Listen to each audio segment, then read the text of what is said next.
let's go with module 3. Find the concept of problem solving. The concept of problem solving, I'm really not too sure what they mean here by concept, but I guess problem solving is the analysis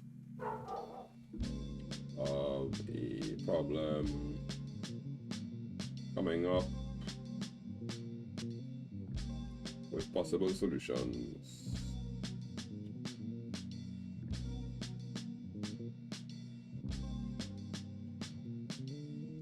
Choosing one and implementing it.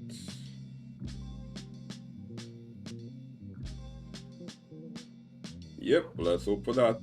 That's basically describing the problem solving process. I don't know what else they could do. Name 4 tools that can be used in the task of problem solving. 4 tools that could be used in the task of problem solving.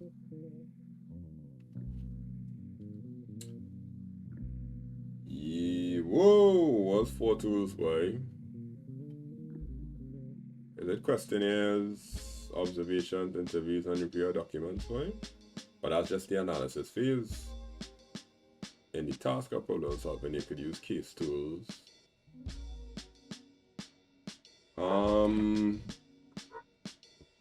Alright, I'm not 100% sure. Let's put case tools. Computer aided system engineering, you can use a Gantt chart. And let's put questionnaires. And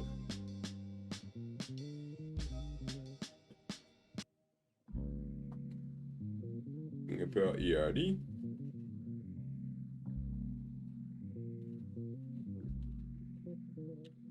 Not too sure what they mean by 4 tools that could be used in problem solving, but all of those could be used to solve problems.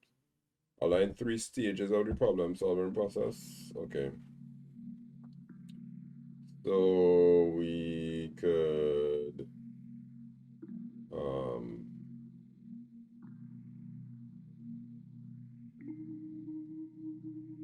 analyze,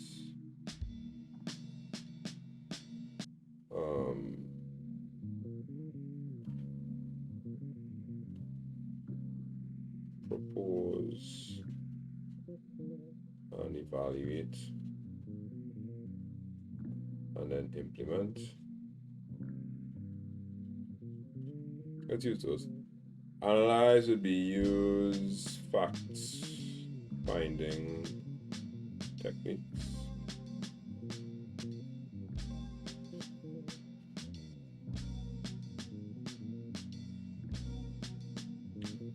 To get to the root of the problem.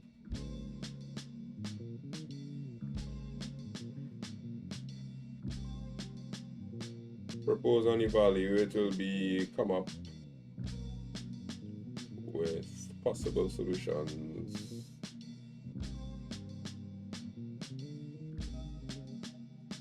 And choose one.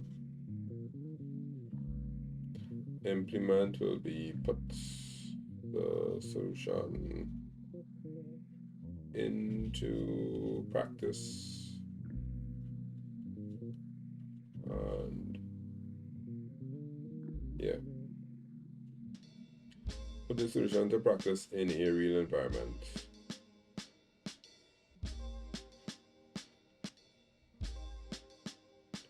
You could define, analyze, propose and evaluate. You could have select the solution, implement, and then review. Right, so you could try any of those if you want to explain them. The 3 I chose is just because, that's the first 3 that came to my mind. Alright, Part B, data flow diagrams are important and used by IT professionals and system analysts as they go about their daily tasks. Identify 3 errors in the DFT below. Alright, let's go with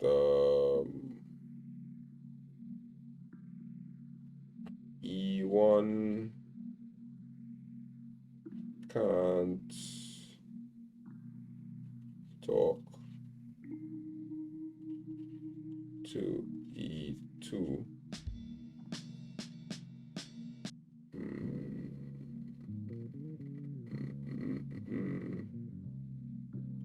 because our external entity can't talk to the next external entity. P3 can't have 2 inputs and no outputs.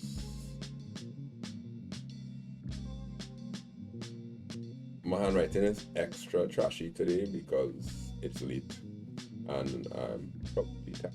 So if my handwriting sucks, that's okay. You're welcome. Yeah, so P3 has 2 processors, 2 data sources coming into it, but nothing coming out. And well, the arrow into P1 to D1 has no arrow. P1 to D1 has no arrow. Yeah, are there other things that are wrong? Yes, probably. But no, those are the 3 that are wrong. I can't see anything else that's glaring. If there's something else, yeah, you can put it in the comments. I doubt. Part 2, a restaurant IT system operates by allowing the customer to place an order. The order is then forwarded to the kitchen and the inventory and all of the details of it. Alright. Operates by the customer places an order. So we will start with our external entity called customer. Place an order. So the customer sends an order, goes into this data flow. Yeah. Order is then forwarded. So that's now receive I before E except after C. I before E except after C. I hope I spell that correct. Receive order. I always have problems spelling that. Alright, so you receive the order and then it's forwarded to the kitchen and okay, so you're sending the order to the kitchen.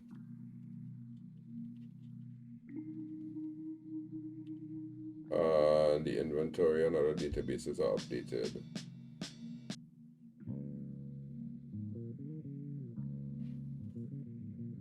Other databases. What is the other databases? I don't know.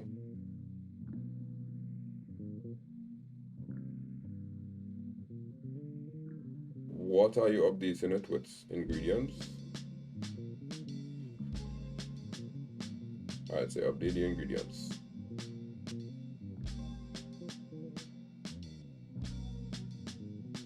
Finally, a bill is delivered to the customer.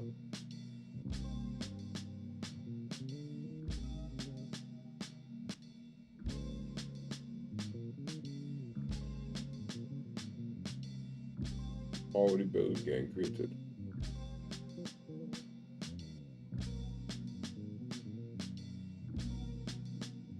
The order is then forwarded to the kitchen and the inventory and other databases updated. What in the world would be the other databases?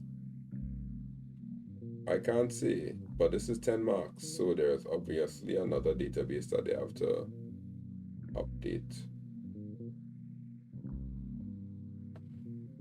Let's create the data one called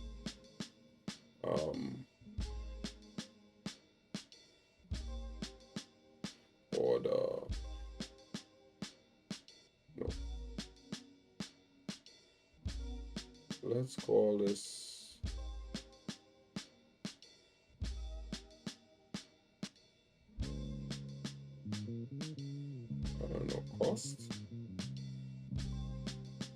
So we receive the order and then we send the order cost. And then we have a process that will be create bill.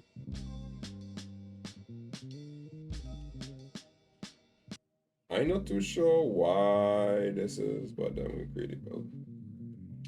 They said that this is a very ambiguous question because they literally said that it's sent to the kitchen and the inventory and other databases are updated. What are the other databases? And then finally, a bill is delivered to the customer. Delivering the bill to the customer can't be the same receipt order because it's a level 1 diagram. It's not a context diagram. So we can't just have one process if it's level 1. So that means we have to create a bill. We can't create a bill from nowhere. So that means you have to get the information for the bill from somewhere.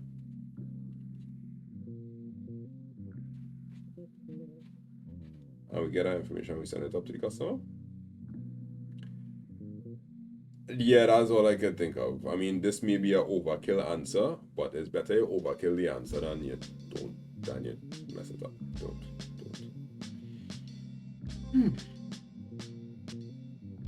Wow, that question was... If I see this in an exam, I'd be like, what are they trying to say? What are they trying to do to me? Alright. Number 6, an algorithm is a list of precise steps to follow in the problem-solving process. It plays an integral role in the IT field. Flowcharts are one way to represent algorithms. Name 2 other ways of representing algorithms. You can represent an algorithm via a... You can represent an algorithm via pseudocode, narrative, and program code. They may not accept program code, so pseudocode and narrative will be a go-to answer, but program code is a representation of an algorithm. Like, that's the whole reason you write an algorithm, because you want to write a program. So it should be accepted, but I don't know. Alright, select one of the ways identifying a pattern and outline one disadvantage of using it to represent algorithms. So let's use narrative. This one has the biggest disadvantage. It uses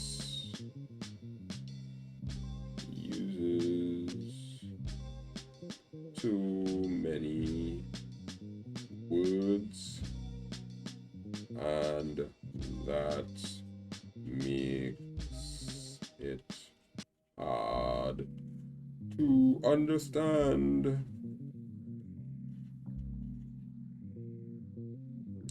Yep, there are several programming paradigms used to move from algorithm to program development. State 2 paradigms. Alright, object-oriented.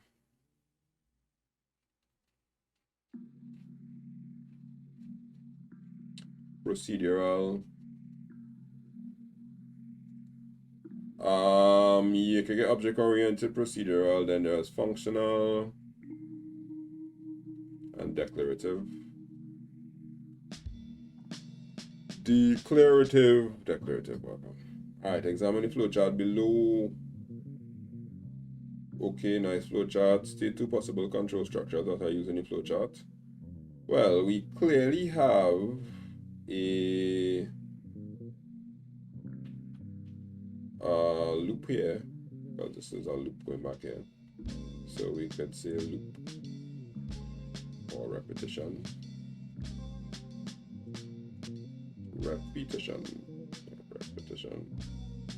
And selection. Anytime you see this diamond here, and this diamond literally is giving you a true answer or false answer, 1 or 2, it has selection.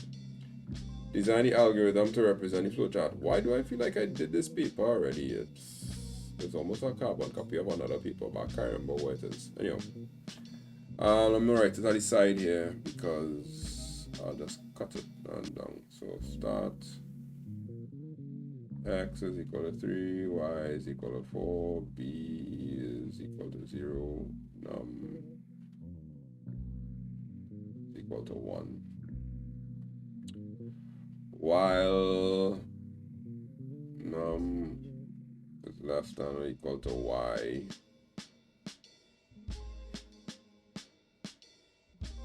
do while num is less than or equal to y, you're going down here, which is num, no, oh, there's a if. So now let's go, because as soon as you reach it through, you have a if. So you have to say if num divided by 2 is equal to 0, then b is equal to b plus num plus y, and then you have x is equal to 2x minus 1. Then that is going to, that'll be the end of the first part of the if. No, hold on, something is wrong. No. Right, so that's the end of the first part of the if. So this is the first action you're going to carry out. The second action you're going to carry out is that one there. Right, so now let's go to the else part now. Else b is equal to b plus num plus x. We end the if. And as soon as the if ends, both of them come back to this guy here, which is x is equal to 2x minus 1. Now once that is done, we're going to go to num is equal to num plus 1. And from there, we loop back up to check this number again. So that'll be the end of the while. And if the answer to the while is no, we go to stop. Alright, yeah, that's it there. Let's check through. Double check. Start is start. X is 3, y is 4, b is 0, num is 1. Right, good. Then we say while num is not, so while num is less than or equal to y. If it's true, we go into the while loop. We're going to meet at if. The if is going to check to see if num divided by 2 is equal to 0. If it is, then b is equal to plus 1. Else, it's going to be b. Right, that, yeah. Then we end the if, because the if is just this little part here. From there now, we're going to do x is equal to 2x minus 1, because that's outside. Num is equal to num plus 1, and while stop. Right, cool, yeah. Alright. Let me see. Actually, I'm gonna leave this right here, because I don't know if I could copy that down to this line. Yeah, better I'll leave it here, because it'll be easier to see it next to it. Alright, let's go. What else here? Complete the following trace table using the flowchart. This is wickedness. How to write this? Num bx. I think I did this paper already. I feeling like I've done this paper already. It's so familiar. Alright, so I'm just going to replicate the table next to the flowchart, because this is a lot of scrolling back, up and down, and not tonight, not tonight. Num bx, okay, so they have num b and x. And then we have 1, 10, 1, 5, 10, 3, okay.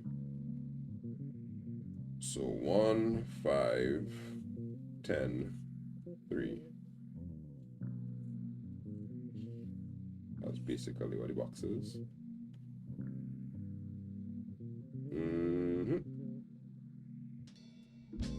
Alright. So we start off with num as 1. B we don't know. B is equal to 0. Hold on. What they're trying to say? Complete using the flowchart in part B on page 23. Complete the following trace table using the flowchart. But the flowchart literally tells us that x is 5. And this one's saying x is 3. Somebody didn't really think this through. Like, what? Maybe I am the problem. It literally sets x to 3, y to 4, and b to 0, and num to 1 at the start of the flowchart. But in the trace table, you're telling me num is 1, b has nothing in it, and x has 5. Why?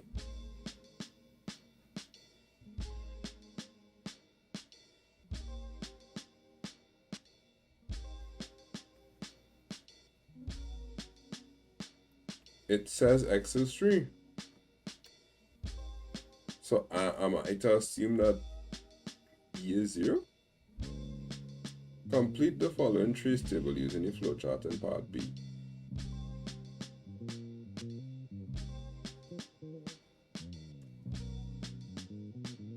Is it that they want us to go from the loop part alone and ignore the declarations at the start? Okay. Let's assume that they want us to go through the process from the loop part alone. Okay, so num is less than or equal to y.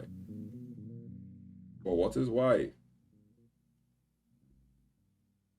Because they haven't represented y in the flowchart. I'm concerned.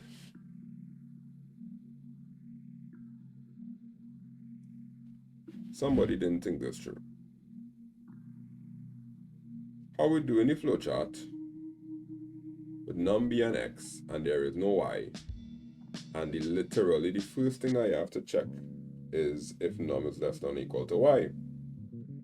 But we don't know what y is because the flowchart has no representation for it. But the flowchart clearly says x starts at 3, y starts at 4, b starts at 0, and num is 1.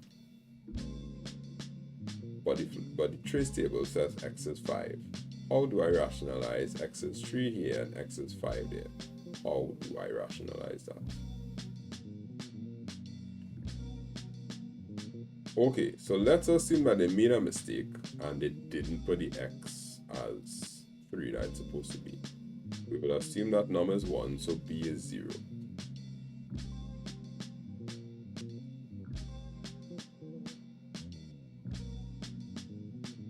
Did I miss something?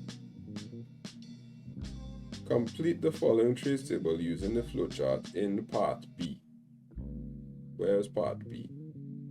This is part B, yes. No,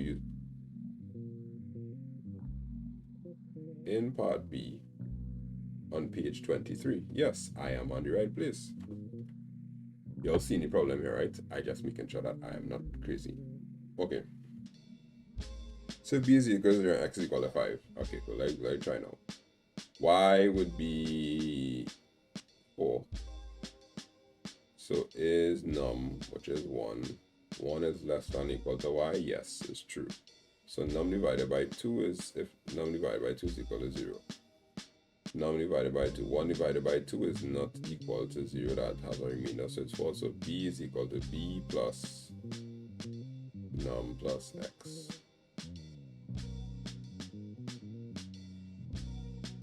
B is equal to 0 plus 1 plus 5.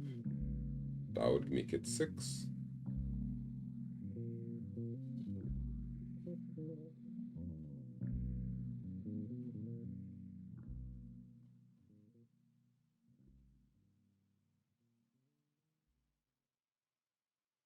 Okay.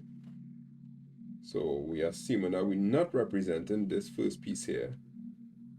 We will just put 6. 5 plus 1 is 6. Because b is 0. No. Yeah, b would have started off as 0 there.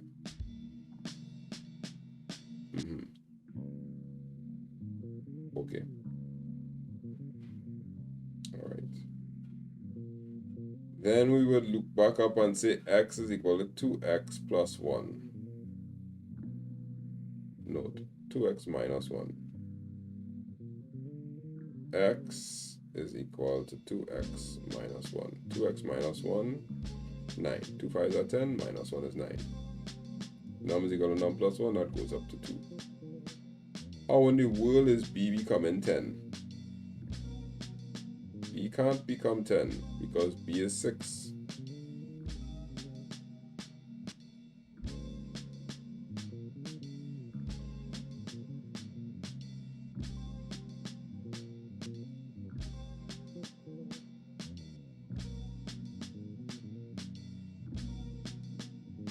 No?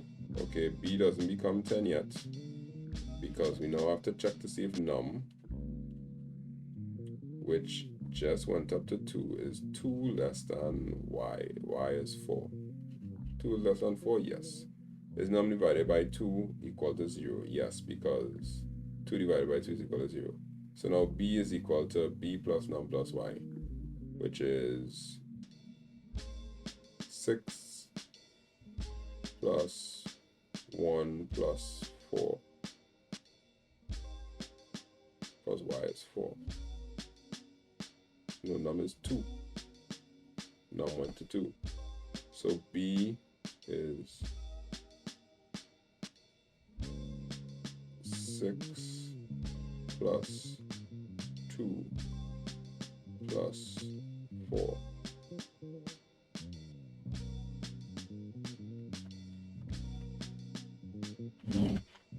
Earlier, I am concerned. Complete the following trace table using the flowchart in part B.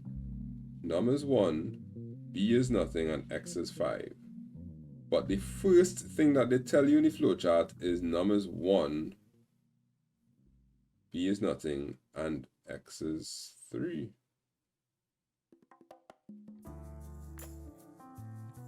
How did x become 5? And what's the value of y? Because y is not represented on the flowchart.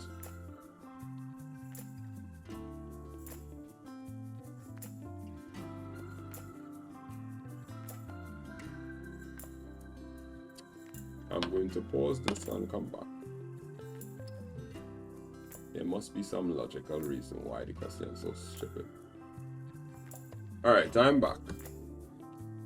I am of the firm view that somebody didn't pay attention to what this question is. So let's do what we know for sure. We know that num is going to go up by 1 each time because it's a loop. So num goes from 1 to 2 to 3 to 4. I know that for sure. I can fill that in. Right? That's not a question. If we are assuming that the x here that we have in the trace table is a new value for x and x is not going to be equal to 3, then we could just kind of assume that the x is equal to 3 is not something x is equal to 5. That's the assumption I had to make. And that the value for y is in fact 4 because that's the only thing that we have that could tell us that y is 4 because they change the variables in the trace table but not in the flowchart. Like, is there a point where x becomes 5?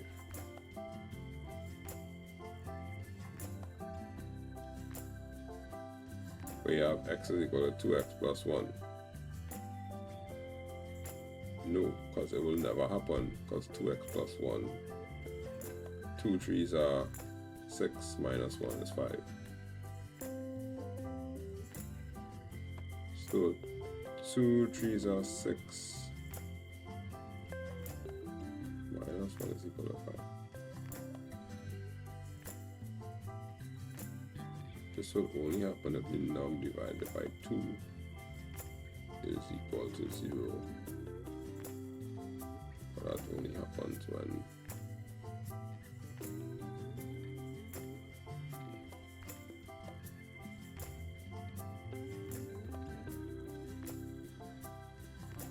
what value of b would get you to x plus x is 5? Nothing.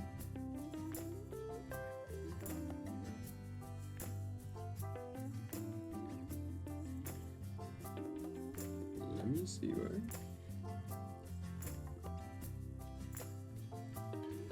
B, the value of B is equal to B plus num plus x. 2x minus 1 will give you 5 if x is equal to 3.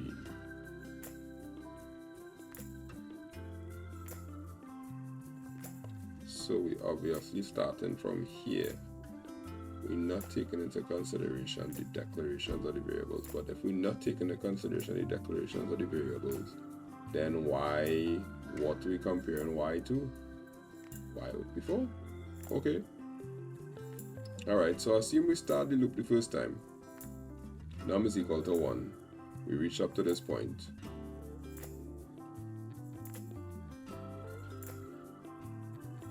Is num less than y?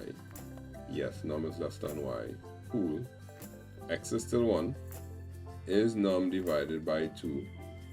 Sorry, num is still 1. And num divided by 2 is equal to 0. No, it's not. So therefore, we're going to say b is equal to 0 plus num, which is 1 at this point in time, plus x, which is 3. So we get 4. So b will be equal to 4. x is equal to 2x minus 1. 2x minus 1 is 2 times the x here, which is 3. 2 3s are 6. 6 minus 1, which will give you the 5. Okay, good. So, so what they wanted us to do is to complete the trace table from here on down. Do not take into consideration the declaration of the variables at the start. You take the trace table from here down. They basically wanted to do the trace table from when the while loop starts. But they didn't say that. They say complete the trace table using the flowchart in part B. If you're doing a trace table and you're tracing the variables, you would have to check all of those from on top there. Okay. I'm not gonna say anything again.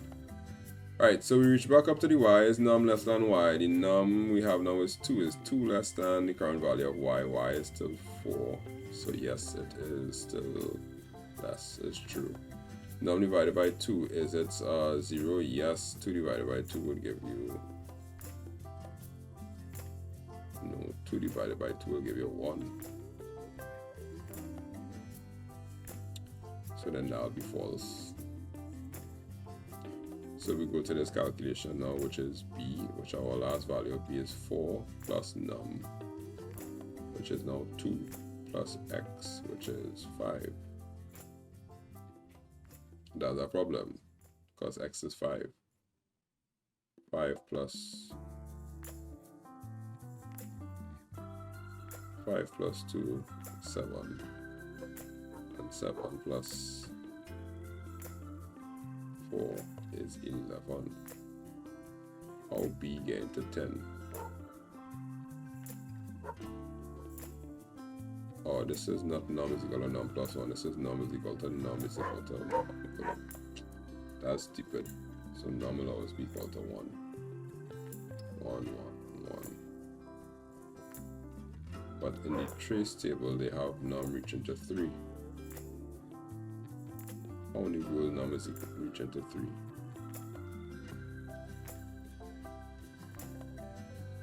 Num is equal to 1.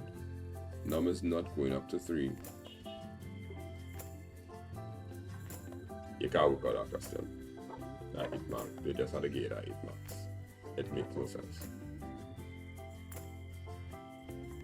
Bye-bye. Alright, it's that time of the year again where it's time for crash courses, because you spent your whole year fighting up with school, not being able to go to school when you want to, always worrying about COVID, all kind of issues. So I have all the CSEC IT, CAPE IT, and CAPE Computer Science crash courses that you need. I'll be able to give you the whole syllabus in one quick dose to be able to get you over the hump. So here's how the crash courses will be going this year. So for all the crash courses, we have 3 different levels that you could choose from this year. Level 1 is video only. That's just a video that'll be about 6 to 8 hours long that covers the entire syllabus, going through in a kind of like a speed run, explaining every single thing, but not explaining every single thing, if you understand what I mean. Level 2 is a video and a class in April where you get to ask me anything about the syllabus. So you'll get the video in advance, you could watch it about 2 to 3 days before, and then you come to that class and then you ask whatever question you need to ask. And the third one is you get the video, you get that class, and you get access to our WhatsApp group directly to be able to ask me questions at any point in time whenever you're doing any past paper, whenever you're studying any work. And that's how the crash course is going to run this year. So the crash courses will be CSEC IT, CAPE IT Unit 1, CAPE IT Unit 2, CAPE Computer Science Unit 1, and CAPE Computer Science Unit 2. Those are the days. Each one runs from 9 to 12. That's if you take the class option. You will be able to come into that class and ask any question about the syllabus, and of course you will get the video a few days in advance where you can watch through the whole thing. So what are the costs? Well, for all crash courses, CSEC and CAPE, Basic, which is the video alone, will be $150. $200 will be for the standard, and the pro will be $250, which is the video, the class, and the WhatsApp group to ask questions at any point in time. So how do you register? You have to makeITsimpleTT.com/crash course, and you will be able to see all the courses that are available. You choose the one you want, you register, go through the payment, and then you will be given the video. Once you're given the video, you will be able to watch it at any point in time. Of course, if you register for the other ones, you'll be given the video and you'll be given the timetable of when your class is going to be. You'll be added to a Google Classroom. And if it's a pro, you'll be given the video, you'll be given the class, and your phone number will be added to our WhatsApp group. So that's makeITsimpleTT crash courses. So I look forward to seeing you all. April, everything is going to be launched, so you can register from now, which is from March, for them. And you might just get the video before the end of March. And just in case you're wondering, these crash courses cover the new syllabuses. So the new syllabus for IT CSEC that launched a few years ago, the new syllabus for CAPE IT, and the new syllabus for ComSci. All the new stuff, all the things that they put into the syllabus that may not be always clearly explained, or the current textbooks don't have it, these crash courses have it. makeITsimpleTT.com/crash course. So I'll see you all there.